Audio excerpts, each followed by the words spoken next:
ज्ञानतिमिरन्धस्य ज्ञानाञ्जनशलाकया चक्षुरुन्मीलितं येन तस्मै श्रीगुरवे नमः। श्रीचैतन्यमनोभीष्टं स्थापितं येन भूतले स्वयं रूपा कदा मह्यं ददाति स्वपदान्तिकं। वन्देऽहं श्रीगुरो श्रीयुतापदकमलं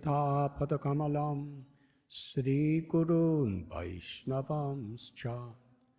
श्रीरूपं साग्रजातं सहगना रघुनाथान्वितं तं सजीवं साद्वैतं सावधूतं परिजनसहितं कृष्णचैतन्यदेवं श्रीराधा कृष्णपदान्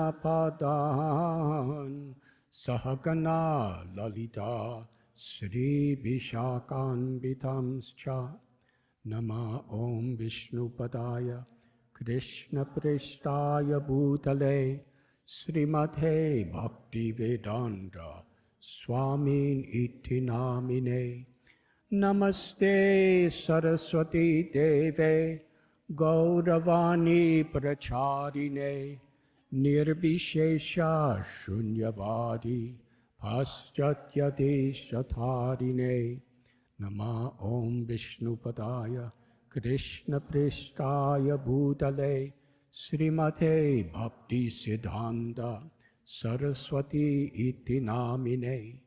शिवार्षवानवी देवी दायथाय कृपाब्धये कृष्णसम्बन्धविज्ञान दायने प्रभवे नमः। माधुर्योज्ज्वलप्रेमाद्य श्रीरूपानुगभक्तिदा श्रीगौरा करुणाशक्ति विग्रहाय नमोस्तुते। नमस्ते गौरवाणी श्रीमूर्तये दिनधारिणे रूपानुगा विरुदापा सिद्धान्तद्वन्द्वहारिणे। नमो गौरकिशोराय साक्षाद्वैराग्यमूर्तये विप्रलम्बारसम्बोधे पदम्बोजायते नमः। नमो भक्तिविनोदाय सच्चिदानन्दनामिने गौरशक्तिस्वरूपाय रूपानुगावरायते। गौरविर्भावभूमेस्त्वं निर्देष्टा सज्जनप्रिया वैष्णवा सार्वभौमश्री जगन्नाथायते नमः। वंशकल्पतरुभ्यश्च कृपासिन्धुभ्य एव च पतितानां पावनेभ्यो वैष्णवेभ्यो नमो नमः। नमो महावदन्याय कृष्णप्रेमप्रदायते कृष्णाय कृष्णचैतन्य नामने गौरकेशे नमः। पञ्चतत्त्वात्मकं कृष्णं भक्तरूपस्वरूपकं भक्तावतारं भक्तज्ञं नमामि भक्तशक्तिकं। हे कृष्णा करुणा सिन्धु दीनबन्धु जगत्पते गोपेश गोपिकान्त राधाकान्त नमोस्तुते। जयथं सुरथाव पङ्गोर्मम मन्दमतिर्गति मत्सर्वस्वापदम्बोजौ राधा मदनमोहनौ। दिव्याद्वृन्दारण्यकल्पद्रुमधा श्रीमान् रत्नाकरसिंहासनस्थौ श्रीराधा शीलगोविन्ददेवौ प्रेष्ठालिभिः स्मरामि। श्रीमान् रासरसारम्भी वंशिवथा तथा स्थिता कर्षन् वेणुस्वनाय गोपीनाथा श्रियैस्तु नः। Tapta Kanchana Gaurangi Radhe Vrindavaneshwari Vrishabhanu Sute Devi Pranamami Hari Priye Sri Krishna Chaitanya Prabhu Nityananda Sri Advaita Gadadhar Shivasadi Gaura Bhakta Binda Hare Krishna Krishna Krishna Hare Hare Hare Rama Rama Rama Hare Hare Hare Krishna Krishna Krishna Hare Hare Hare Rama Rama Rama Hare Hare Hare Krishna Krishna Krishna Hare Hare Hare Rama Rama Rama Hare Hare. On behalf of His Divine Grace, A.C. Bhaktivedanta Swami Prabhupada and our Brahma Madhva Gaudiya Parampara, we now commence this ceremony of initiations.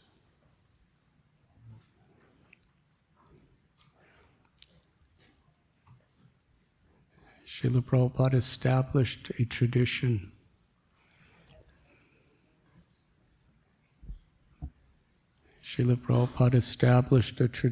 that at the beginning of these ceremonies, marriage, initiations of various sorts, we recite a particular verse which very much encapsulates the purpose of initiation and the purpose of the human life. Om apavitro pavitro va sarvavastam gatopi va yasmaret pundarikaksham sabhayabhyantara suchi. Shri Vishnu, Shri Vishnu, Shri Vishnu. The translation: whether one is pure or not pure, or even having passed through all various situations of life, one who remembers the beautiful lotus-eyed Supreme Personality of Godhead becomes purified both internally and externally.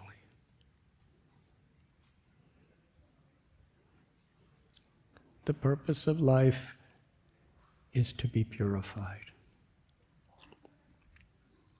Srila Prabhupada would often describe, from the very beginning of his preaching in the West, this analogy that when a drop of water falls from a cloud, it is pure and transparent. But when it comes in contact with the soil, it is clouded with mud and loses its transparency. Now we know that mud is never water, and water is never mud, however much they're mixed. But they're mixed. And when we filter the water, we simply remove what isn't water, and the water is revived in its transparency. So similarly, Srila Prabhupada describes our consciousness is originally pure. Srila Prabhupada described that Krishna consciousness is not an artificial imposition on the mind. It is our natural consciousness, our very constitutional position. But in contact with material nature and the modes, so many things get mixed up.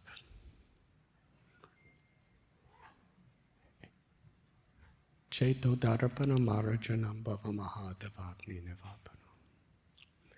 Sri Chaitanya Mahaprabhu gives this simple analogy. When you look in a mirror, you expect to see yourself. But if the mirror is covered by dirt, pollution, then actually all you see is dirt and pollution.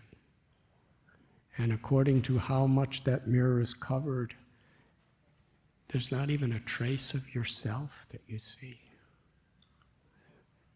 But it doesn't mean you've changed. It means the reflection has changed.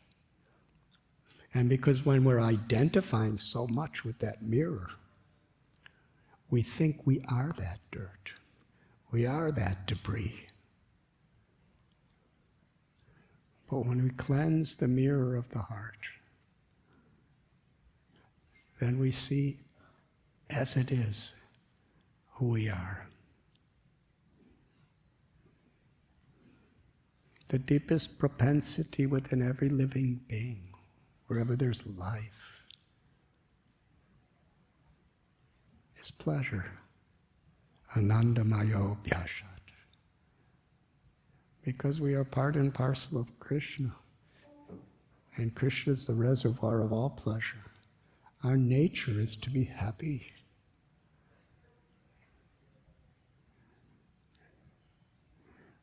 But what is that pleasure?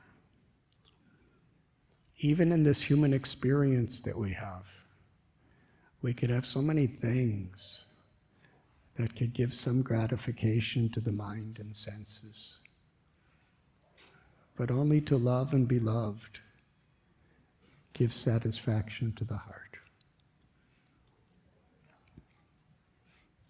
And that tendency has its origin in the very nature of the soul. Mamaivam so jiva loke jiva buddha sanatana. The soul is a part of Krishna. Srila Jiva Goswami describes like a particle or sun ray. It has the same qualities as the sun planet in infinitesimal proportion.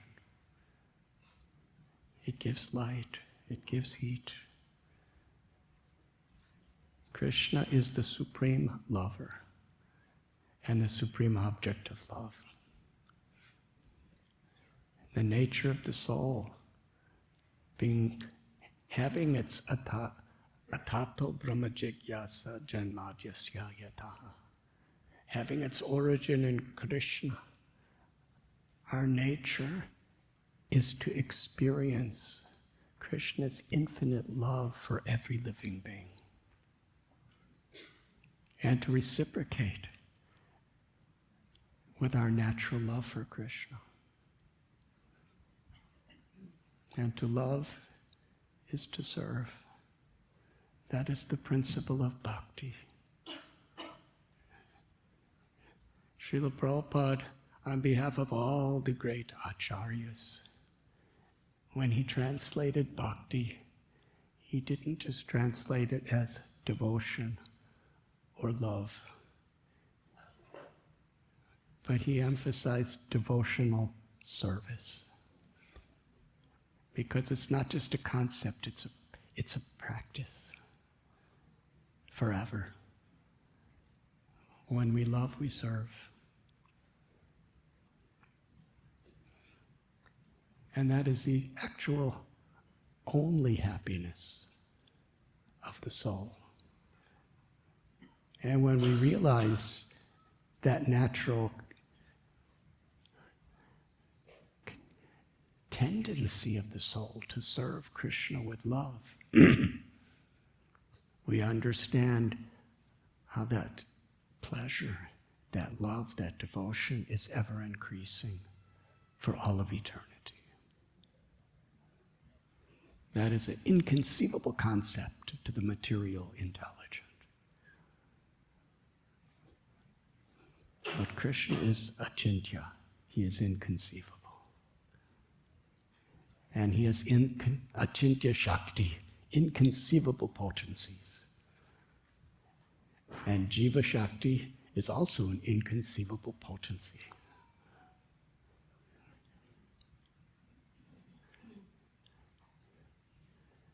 Srila Prabhupada, our acharyas in the scriptures, they especially designate a primary material conditioned state of illusion when we are identifying with illusory designations. Sarvopadi vinirmuktan tatparat vina nirmalam. The beginning of ignorance is when the eternal soul, a part of Krishna, Satchidananda, is thinking, I am this body, I am this mind, and I am all the things that are connected and associated with the body and mind. And when we think in these terms, then we also see everyone like that. You are your body. She is her body. He is his body. They are their bodies. And that's the cause of the ignorance, the ahankar, the false ego.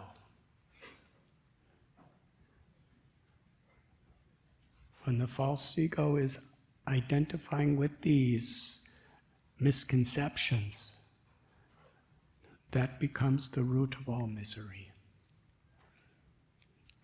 We become envious of others. Envy is a symptom of illusion. So much fighting, because people are so much under these illusions in Kali Yuga, therefore it is declared to be the age of quarrel and hypocrisy. In one beautiful lecture, Srila Prabhupada says, in Kali Yuga, even friends, anyone, by the influence of this age, by the influence of the ego, just the slightest, most insignificant situation could cause people to fight, to hate.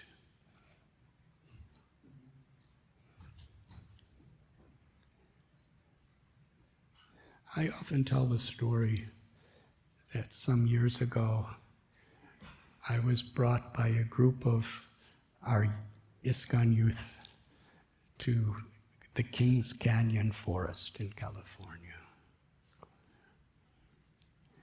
where the largest trees in the world are living. They're called sequoia trees. And one such, the largest tree, they named these trees after generals in the Civil War of America.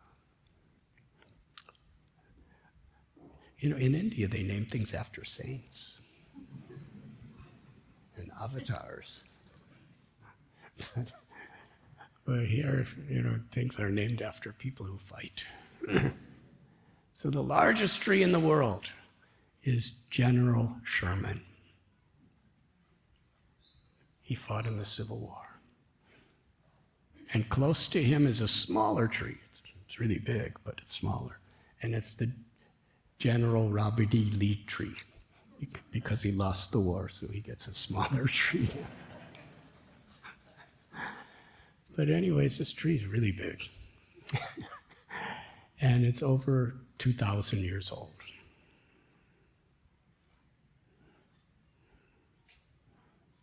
So I asked our children, if this tree could speak to us, to humanity, what would the tree say? This tree has been here before the birth of Jesus Christ. This tree has been standing right here just watching, listening, feeling, before any white-colored person ever came to this continent.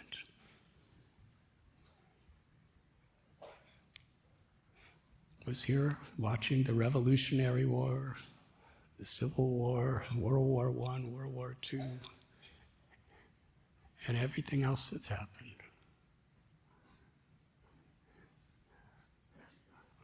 What would be the message?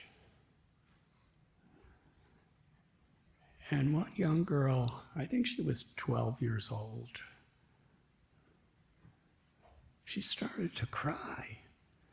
She became so emotional.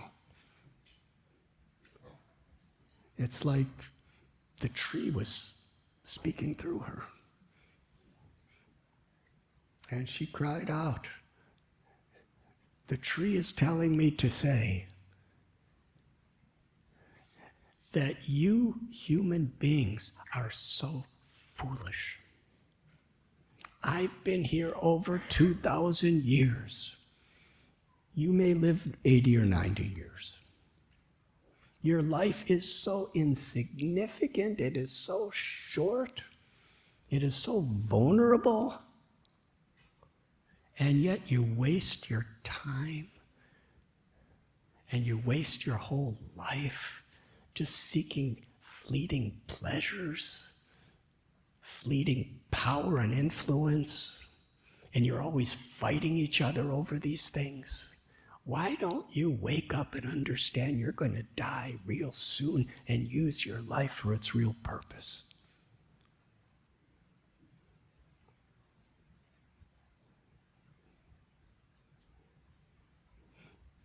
But how many people in this world have that wisdom?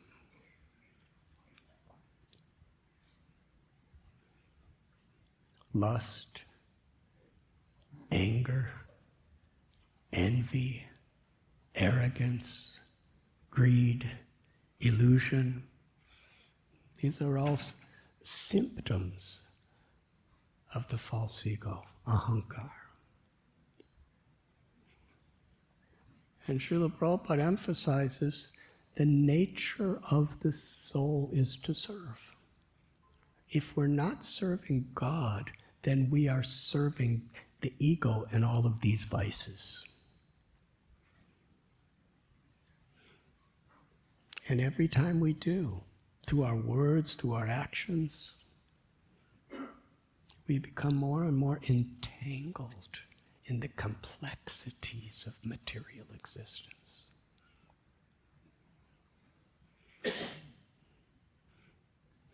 Sri Chaitanya Mahaprabhu, he instructed Rupa Goswami at Prayagraj.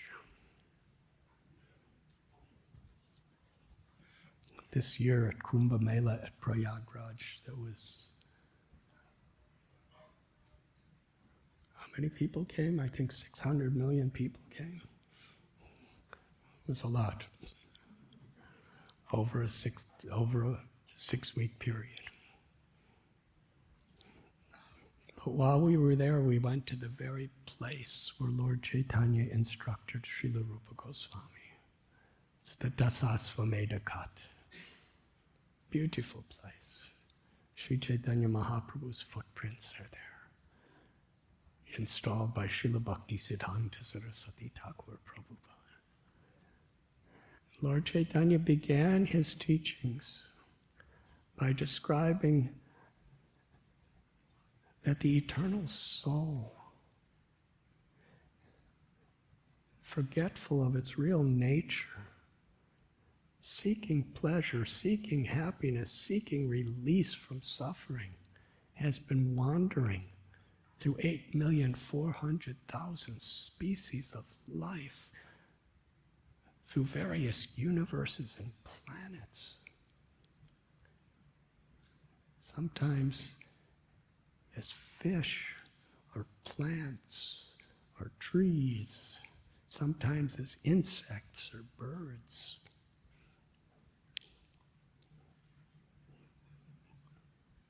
Sometimes as various forms of reptiles or animals. And it's actually very rare when you see in terms of life is, the soul is wherever life is. The human life is very rare. We may be thinking there's a great population explosion of human beings in this planet, but if you compare us to the other species, we are a very small minority. Bacteria, they're people.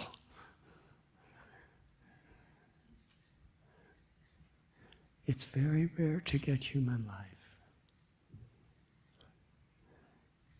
And the rarest thing is the association of a devotee. Durlabha manava janma lobhya samsare. And when one is very fortunate, one comes in contact with a spiritual master or guru.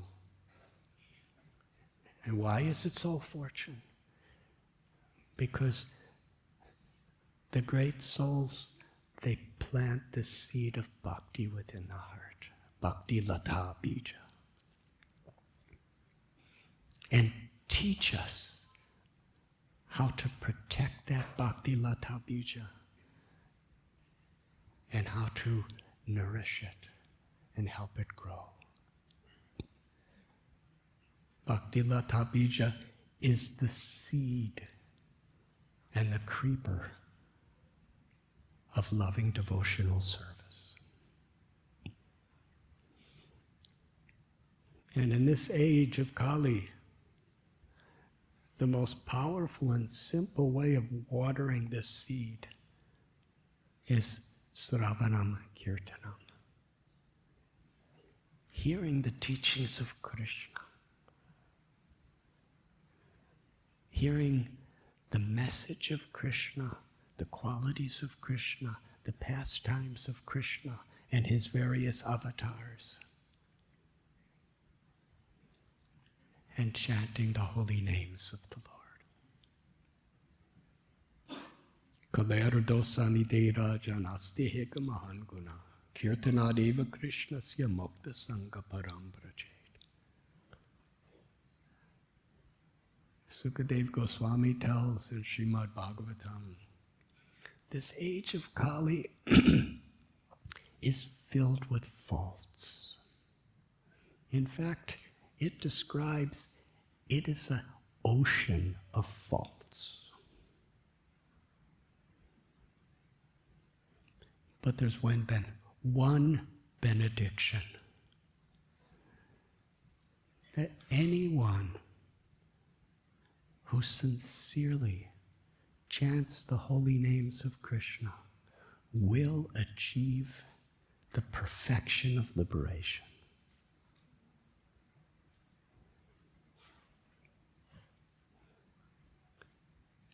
In the Satya Yuga, one would have to practice intense meditation and total absorption of samadhi for tens and thousands of years to get this perfection of liberation. In Treta Yuga, by performing absolutely precise yagyas or sacrifices. And actually, if anybody was deeply sincere and absorbed their entire hearts and minds, everyone was qualified to do it.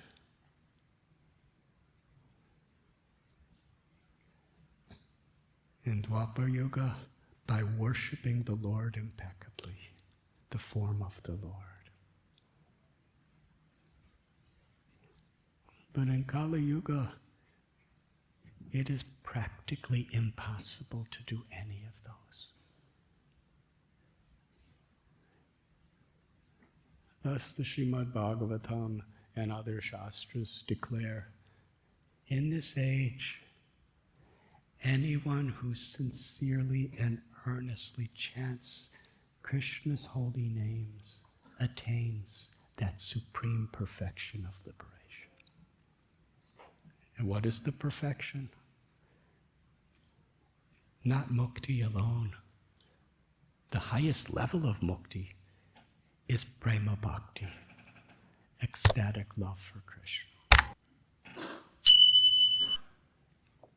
Sri Chaitanya Mahaprabhu continues his description by watering the seed of devotion, by hearing the glories of the Lord and chanting the holy names of the Lord, and associating with those who inspire our faith and enthusiasm to hear and chant the glories of the Lord. By practicing these 9 processes of bhakti, Shravana Kirtana Smarana Bandhana Pada Sevana Dasyare Pujana Sakijana Atma Nivedana. By rendering devotional service, the creeper of bhakti grows. But as it's growing,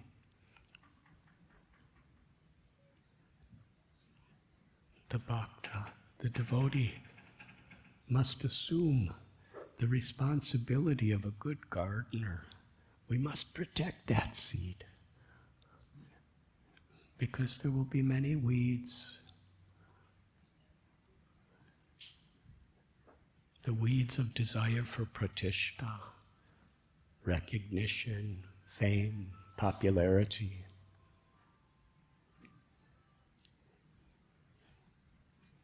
The weeds of desires to control, to enjoy material senses and mind. Because those weeds, for one who does not have proper association and sadhana and sincerity, the weed will be disguised to look just like the devotional creeper. And this is the condition that many devotees have to deal with. They're thinking they're pleasing Krishna. They're thinking they're making spiritual advancement, but they're watering the weeds. And the weeds strangle the original Bhakti Lata beach. So we must be very careful. That is why Srila Prabhupada described, to whatever level of our capacity, we should study his books, we should read his books, and be in the association of sincere devotees to discuss these matters, because if we don't, Maya will present the weeds to be our bhakti.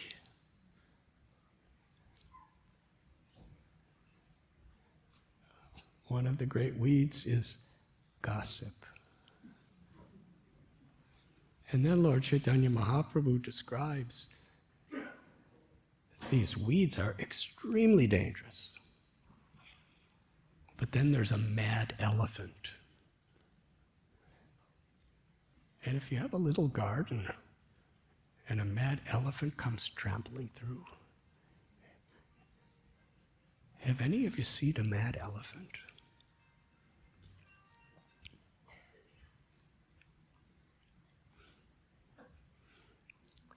I was once at one of our farm communities in South India. And just a couple months before I came, a mad elephant came.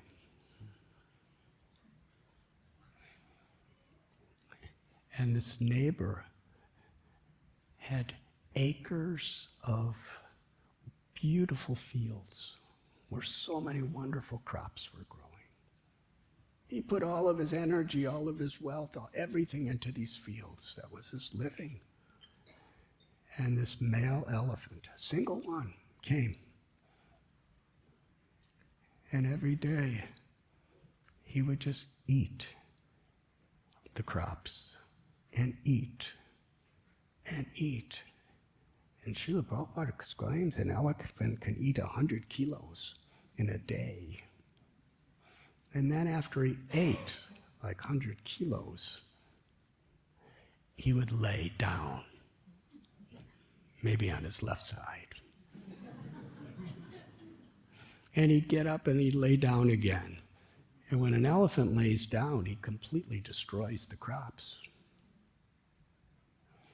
And he did this for several days, and his entire livelihood was destroyed. Everything, by one elephant. And it's a federal offense in India to kill an elephant.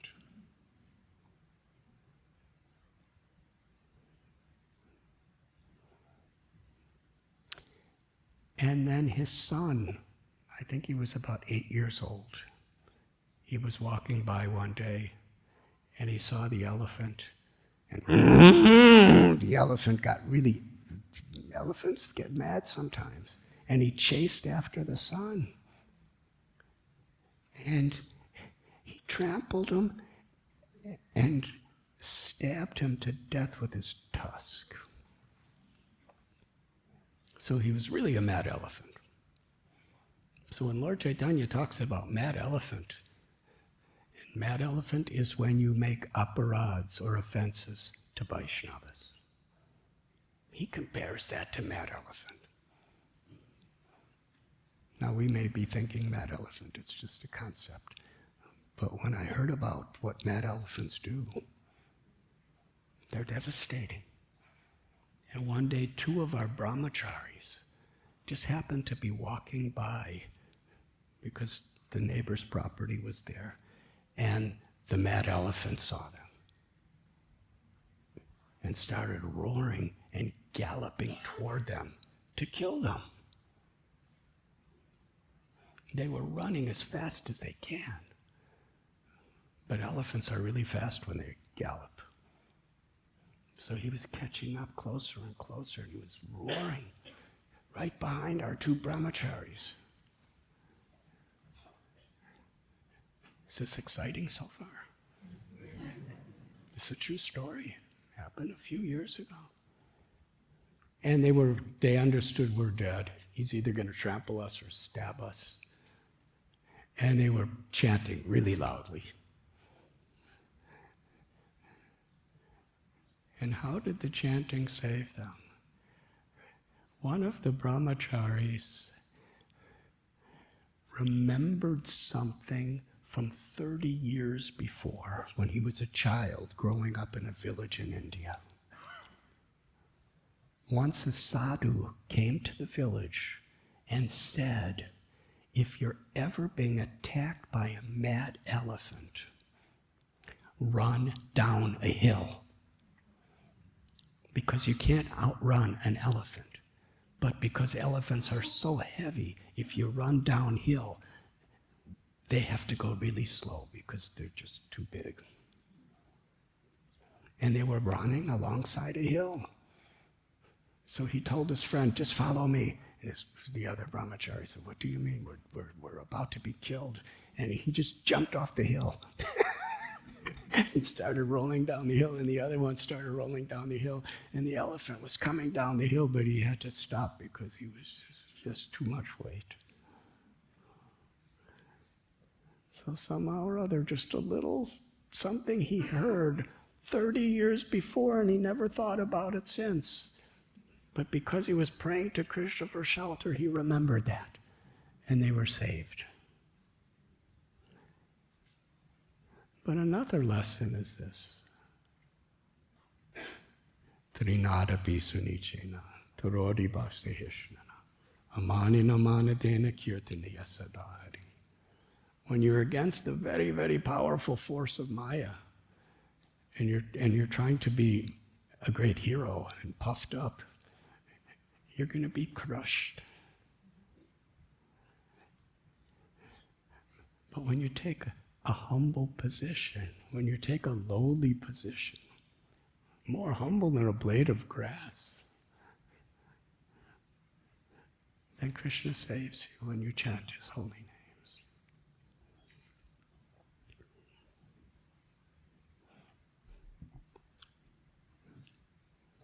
Sri Chaitanya Mahaprabhu, when he was teaching the devotees how to chant, actually, there's a story in Sri Chaitanya Charitamrita.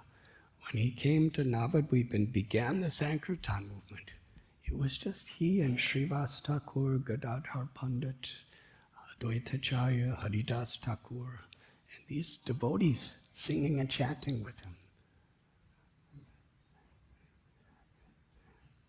And they were having Sankirtan all day. And Lord Chaitanya said, now we should start chanting all night. Why should we waste this precious time? Time is so precious. From this day on, we will chant all day and all night. And all the devotees were very happy because they had so much faith in him. And then he instructed them how to do it. Trinadapi sunichena tarori pasihishna. Amanina manadena kirtaniya sadhari. If we want to chant constantly, we must follow this principle. To feel oneself more humble than blade of grass, more tolerant than tree, very eager to offer respects to others and not demand respect for oneself. Then one could chant constantly. Why? Because when Krishna is pleased with our character and our sincere efforts, Krishna reveals himself. It's not that just humility can save us, but when it is done in a service attitude to please Krishna, Krishna saves us.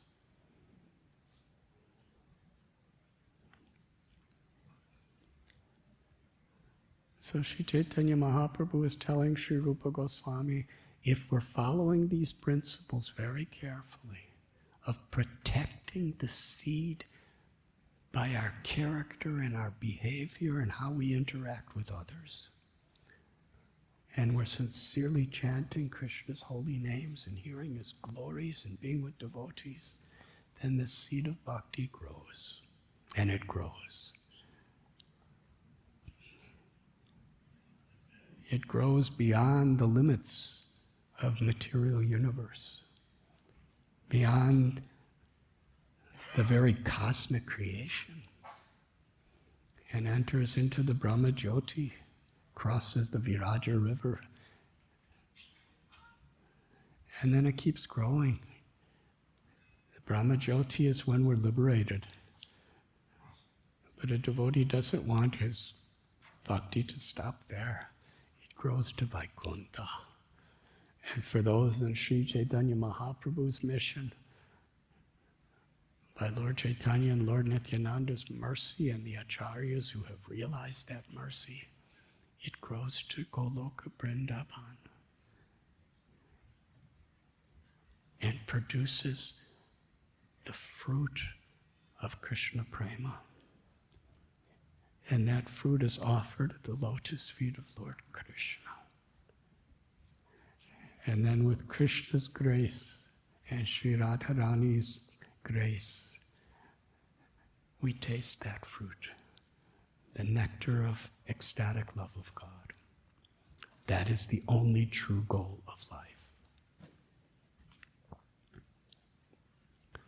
And Sri Chaitanya Mahaprabhu describes, while we're in Goloka Vrindavan, in this analogy, and we're tasting the fruit of love of God, we're still here in this world, in these bodies, sincerely doing our service. It is an internal experience. Ata pumbir dvijastadeshtash varnashrama vibhagasha shanushtatasya dharmasya samsadir haritoshanam. Whatever our occupation, whatever our status in society, whatever designations our bodies may be in, the goal of our life is simply to please Krishna. That is samsiddhir. That is the complete perfection of life if Krishna is pleased. Last night we were discussing the idea of auspiciousness. Sri Chaitanya Mahaprabhu describes that if Krishna is pleased by how we are serving him and how we are remembering him and how we are chanting his holy names, then everything is supremely auspicious.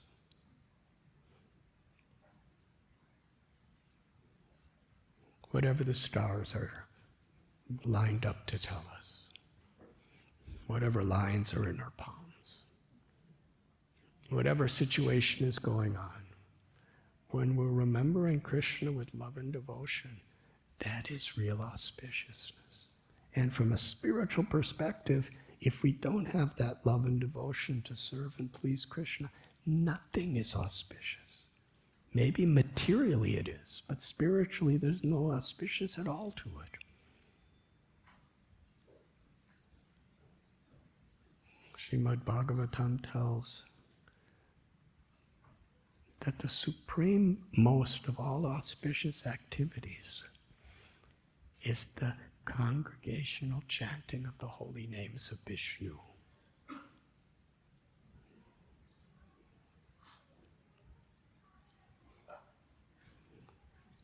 Krishna tells in Bhagavad Gita, Man mana bhavamad bhakto madhyashim namaskuru mame vaishashi shapyante pratijani priyoshime. Always think of me. Become my devotee. Worship me and offer your homage to me. In this way you will come to me without fail. I promise you this, because you are my dear friend. The absolute truth is telling a promise. And actually everything that our beloved founder Acharya Srila Prabhupada has given us is to help us to always think of Krishna, to become Krishna's devotee, to please Krishna through our worship, to humble ourselves before God and the devotees.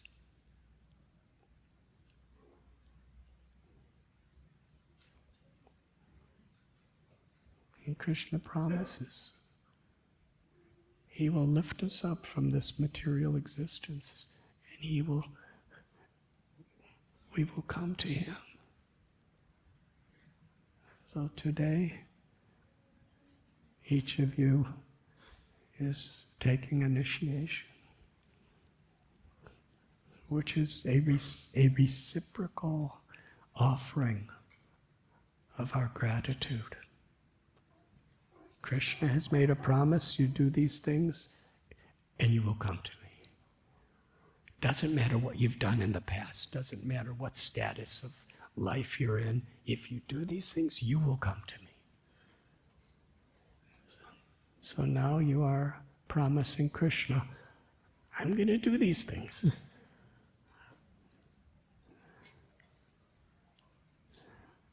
I'm going to strive to always remember you and be your devotee and please you.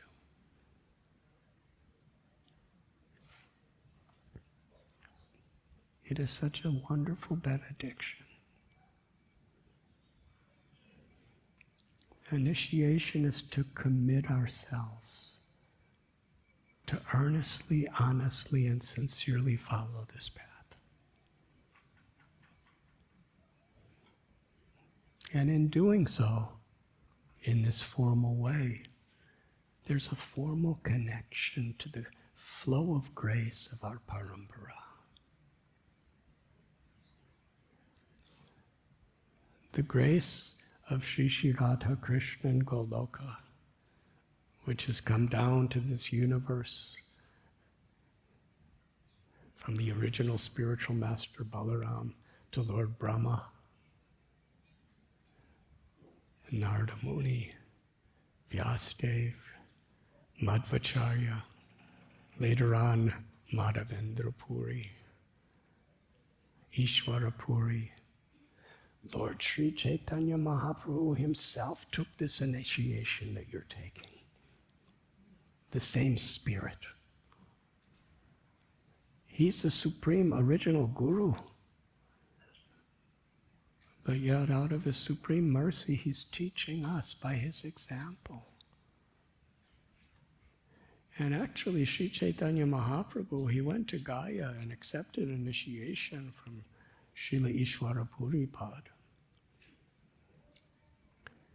And up until then, he never openly revealed his ecstatic love for Krishna. The love of Radha was in his heart, but until he took this connection, he never manifested that. And immediately after initiation, for the rest of his life, he was simply crying in love for Krishna and distributing love for Krishna through Sankirtan.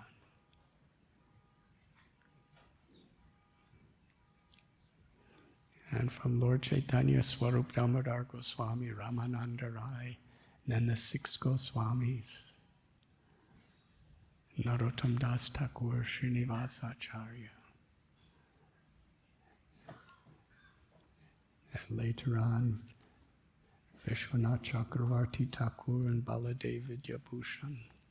And later on, Jagannath Das Babaji Maharaj Thakur Bhakti Vinod, Gaur Kishore Das Babaji Bhakti Siddhanta Saraswati Thakur.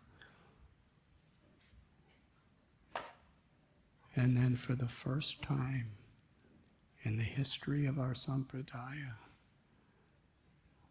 His Divine Grace A.C. Bhaktivedanta Swami Prabhupada, he brought this message around the whole world. And personally, he's personally giving it to each of us. And he has instructed his servants and the servants of his servants to assist. Lord Chaitanya Mahaprabhu himself, he said, I have so many of these fruits of love of God, and I'm like a fruit seller.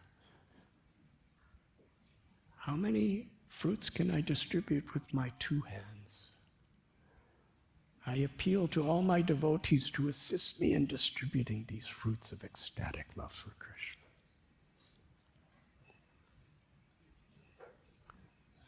How dear Srila Prabhupada, the risks, the trials, the tribulations, the dangers, the determination, the faith, the patience.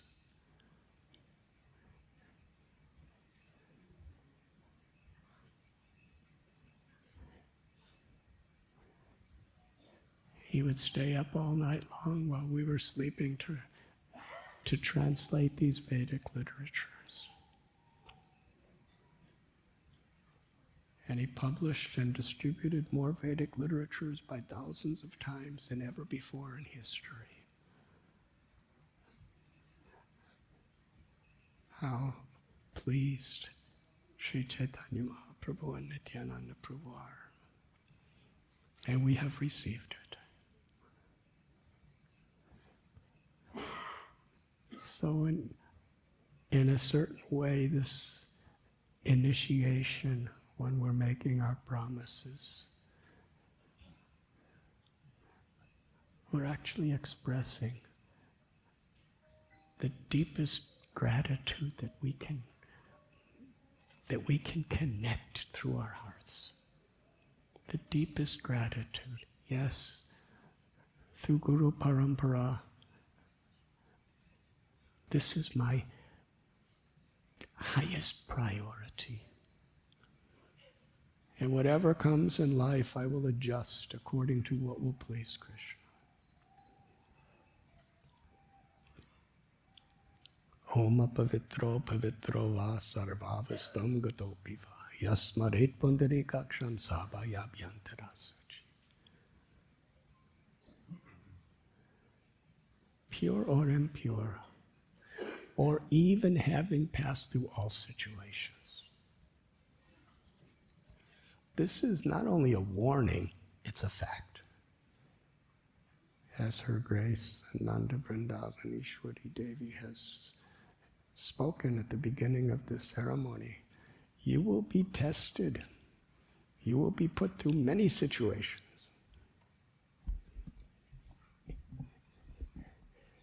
Nowhere in Vaishnavism do we find that your material life becomes better when you take initiation. It might and it might not.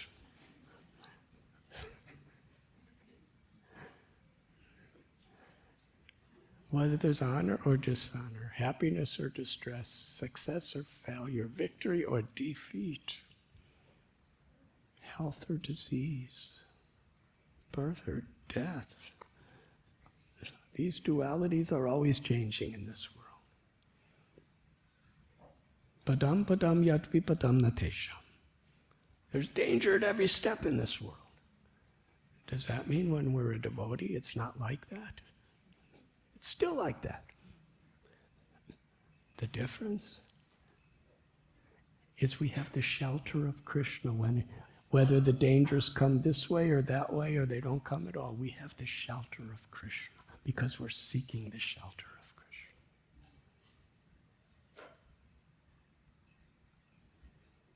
Sometimes you'll be you'll feel yourself really saintly. And just see how strict I am chanting the holy names. And just see how I'm tasting the holy names.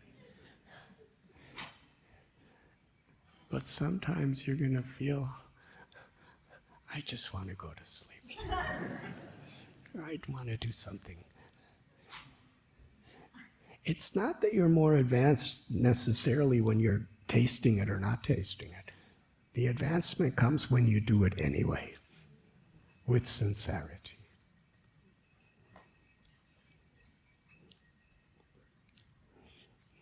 Impediments come.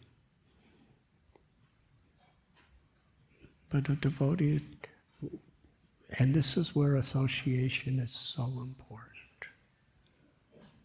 When we have good association, it protects and sometimes restores our faith in the practice of bhakti,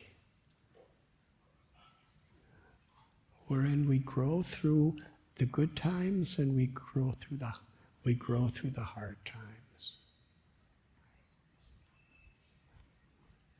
And that is why devotional community is so important. A devotee community is not just about economic development and all that kind of stuff.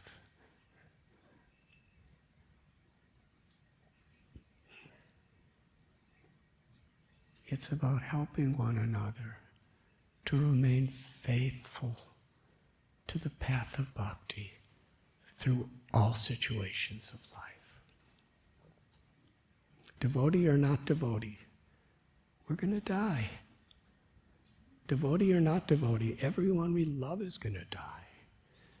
Devotee or not devotee, everything we have is going to be taken away from us. So what's the difference? A devotee realizes by Krishna's grace our eternal soul and our eternal relationship with Krishna and our eternal relationship with each other as Vaishnavas. And that can never be taken away. And it never dies. Daivihesha gunamayi mama maya duratyaya. This material nature is very difficult to overcome. But one who takes shelter of the Lord can easily cross beyond it by Krishna's grace.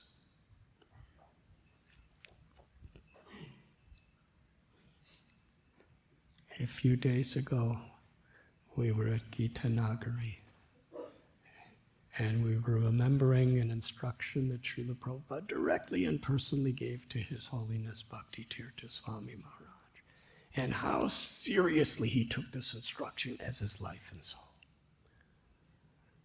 Ragadvesha vamuktaishtu vishayanandriyaishcharan atma vashya vidhe atma prasadam adhikachati. One who controls the senses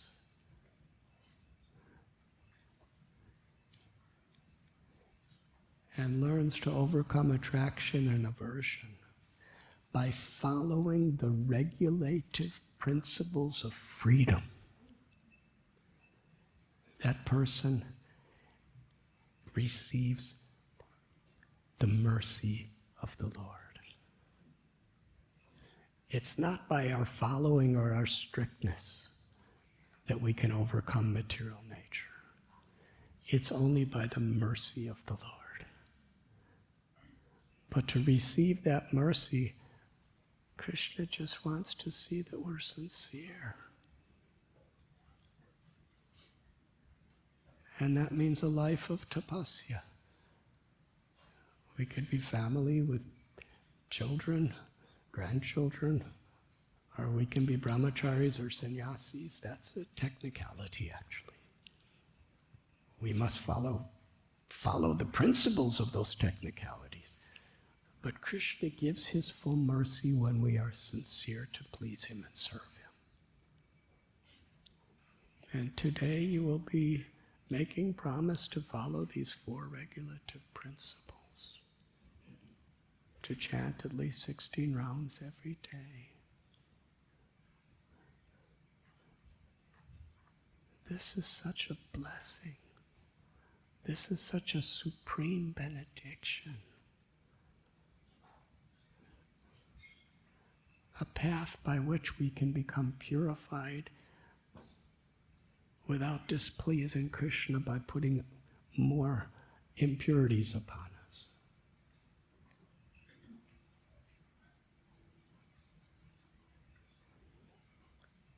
Sri Chaitanya Mahaprabhu,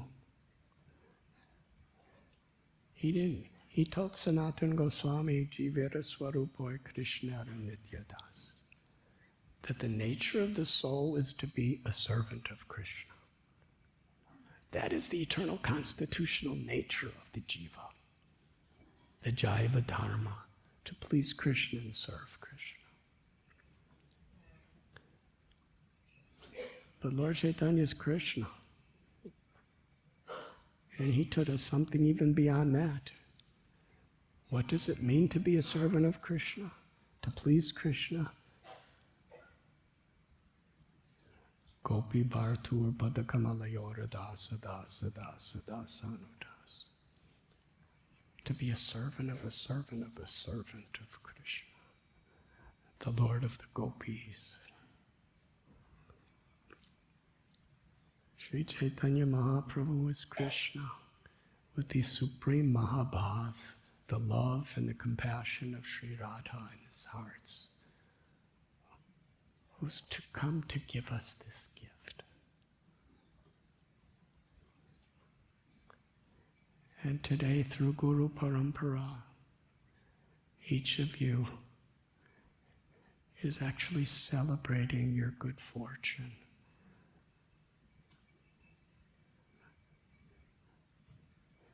By making a commitment the best you can with who you are, you're going to make this pleasing Krishna by following this path and the vows you take as the priority of your life. And I'm so grateful to each of you. You are all so special, so sincere, so rare. And I'm just so honored on behalf of Srila Prabhupada to serve you. I can feel how Srila Prabhupada is bestowing so much love and mercy upon you, and I just want to serve you.